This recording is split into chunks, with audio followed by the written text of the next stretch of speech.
Shavua Tov, hello, dear friends. It is now Saturday night in Jerusalem. This was the portion of Noah, the story of Noah and the flood. And this is actually a very difficult time for us. We're in about day 14 or 15 of the war in Gaza. And hope for the day come when there'll be peace again in Israel.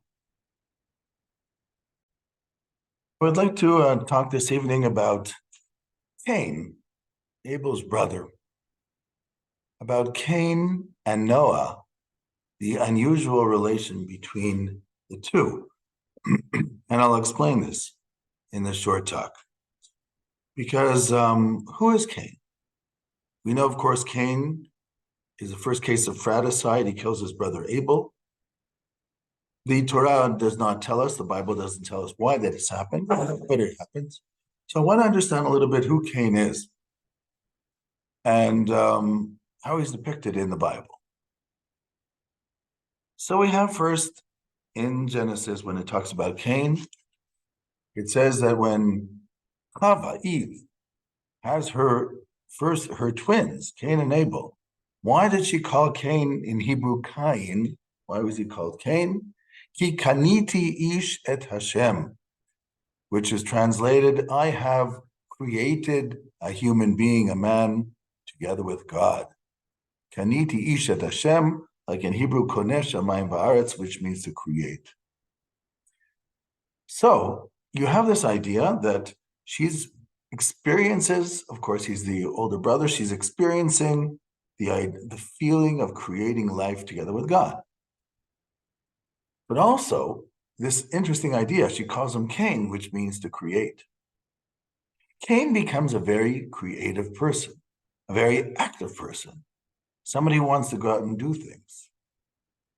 He starts planting, as we know, because if you remember, he brings some of the fruits of the ground as his offering to God, whereas Abel, his brother, is probably a more meditative person, and he is a shepherd. But what are the things that we see with Cain? His activism does not stop with agriculture. After he is punished by God to go from place to place, it says, Vahi boneh ir. He decided to build a city, and he called the city after his son Enoch, Hanoch. There's, of course, two Hanochs in Genesis. This is Hanoch, the son of Cain. Probably didn't live in the city because he was banished from place to place, but he had this need to build the city. This is Cain. God speaks to Cain before he kills Abel and realizes that Cain has a lot of energy and a lot of desire and a lot of drive. And after Abel gave his offering and Cain gave his offering, and God accepted Abel's offering, and Cain was very depressed and upset. So God says to Cain, Lama naflu panecha? Why has your face fallen? Im haloim tetiv se'et, after all, if you choose to be better, you will be able to deal with this. Vim lo tetiv, but if you choose not to be better, la petach chatat rovetz, which means sin is standing at the corner, and you could possibly fall into it. The sin of anger, which brings you to do things that you never thought could be within yourself. You might discover the beast within.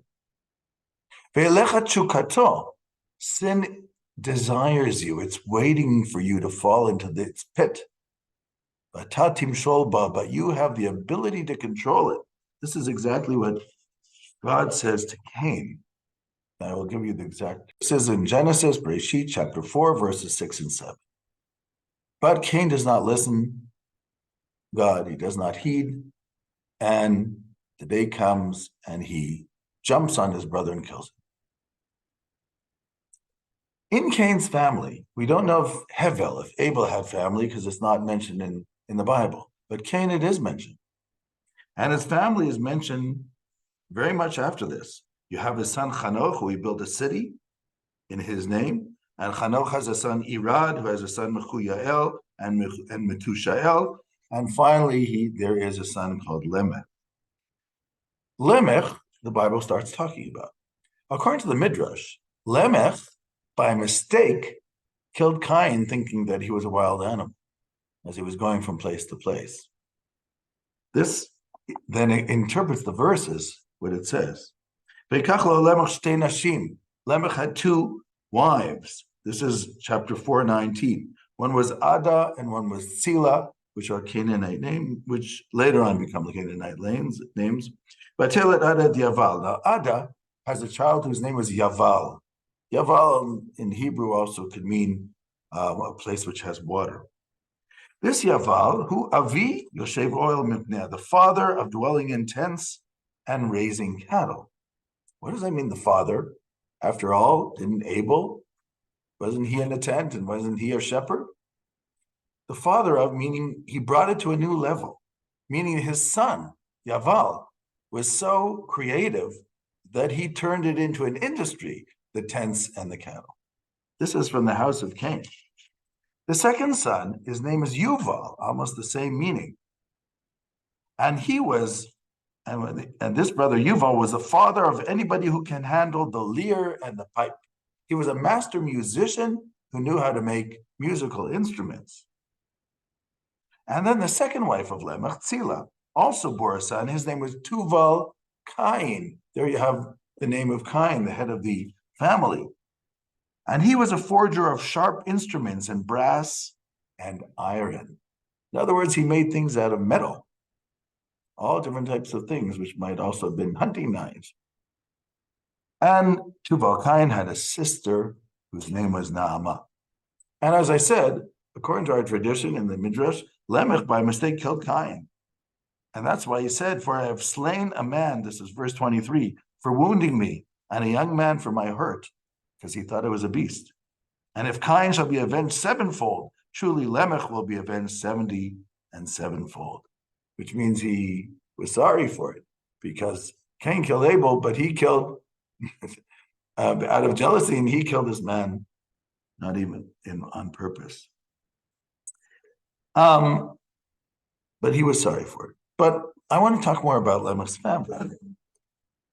It's also a strange type of divine justice here, where by mistake, the murderer is killed. An interesting story by itself, but I want to leave it on the side as we're talking. So, who are these children of Lamech? You see the same creativity. One of them takes cattle rearing in tents onto the next level. Another one is a master musician and creates musical instruments. Another one is an expert in working in iron and brass. And then there's a sister, Naamah. How does this link to Noah? This links to Noah because Noah, according to the Midrash, according to our tradition, marries this Naamah. Now remember, Noah is from the line of the third son of Adam and Eve, which is Seth. The one, and only about Seth does it say that Adam bore him B'Tselmo, in his image. Adam was created in the image of God. Seth was created in the image of Adam. It doesn't say that about Cain and Abel. So Noah comes from the line of Seth, but he's fascinated with the line of Cain, these creative people. Cain, his creativity made him go overboard. He couldn't hold out back his anger.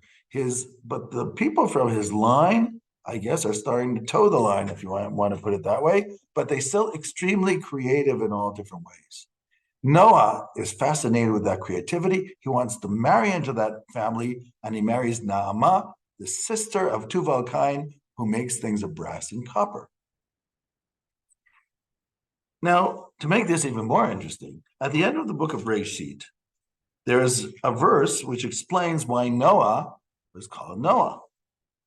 And it says, Lemor, he was called Noah because they said, Ze yenachamenu mimaasenu umiitzvon yadenu al ha'adama asher erara Hashem, which means, this son will bring us comfort from the work of our hands and from the difficulty of our toil on the land that God has cursed, because it was cursed first with Adam that it would be hard for him to get bread from the ground, and the second time with Cain. And this is a very unusual idea. What does it mean? In what sense is this son going to bring us comfort from the curse of the land? Well, the curse of the land was that you try to plant something, let's say wheat, and instead you get thorns and thistles. And as it said, by the sweat of your eyebrow will you actually bring bread. So that's the curse of the land. Noah has an idea. We can overcome the curse of the land. And according to our Midrashic tradition, Noah creates the first plowshare. So by having a plowshare, human ingenuity is able to overcome the curse of the land. Noah says, look, it can be done. God gave us intelligence, we can do it. And he does so. And so it alleviates the pain of the toil of the hand. How does he learn how to make a plowshare? Probably from Tuval Cain, who was the expert in brass and iron. This same Noah, in the second portion, which is the portion of this week, in the portion of Noah, God turns to him. And God says, I want you to make, because there is evil in the world, which, by the way, is called Hamas in Hebrew. You wonder about that in the times that we're in. Maybe I'll talk about that another time. So there is evil in the world, and I want to destroy the world because of this evil. But I want you to build a ship, teva, an ark. Now you might say, how does Noah how to build an ark? But if you follow what I'm saying, Noah was very skilled with his hands. He knew how to do brass. He knew how to build things, to make a plowshare. Probably would too when you make a plowshare. So he knew how to build. So God knew that this was the guy who would be able to build the ship.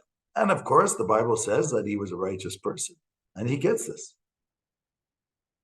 Now, so in a sense, if I hold it at this point, talking about Cain and Noah, we see this unusual link between the lineage of Cain, the lineage of Noah, where Noah is interested in bringing that creativity from the line of Cain, if you want, redeeming the creativity from the line of Cain and bringing that into the line of Seth, Shade. But in the end, Noah remains a righteous person, because in the end, he has 3 children. And his children, the main one, who's called Shem, is the one of the tents. As he says, Yaft Elohim leyefet, may Japhet bring his beauty and be in the tents of Shem. So Shem becomes the man of the tents. We, of course, are descended from the children of Shem. That's why we're called Semites. And from the tents of Shem become the meditative people, the ones who are interested in spirituality. But you have Shem, Ham, and Yafet, and maybe another time I will talk about that. So this short Devar Torah, short idea, was just to explain the relationship of Noah and his desire to redeem this creativity within the line of Seth. This is the end of part 1.